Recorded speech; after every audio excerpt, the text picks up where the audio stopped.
Chief Advisor Professor Dr. Mohammad Yunus arrived in Tokyo this afternoon on a 4-day official visit. During the visit, he will attend the 30th Nikkei Forum and hold talks with Japanese Prime Minister Shigeru Ishiba to boost bilateral cooperation.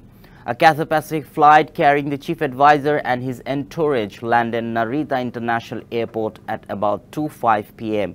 time, 25 minutes ahead of schedule, where he was received with state honors by Japan's Chief of Protocol, senior Japanese officials, and Bangladesh ambassador to Japan.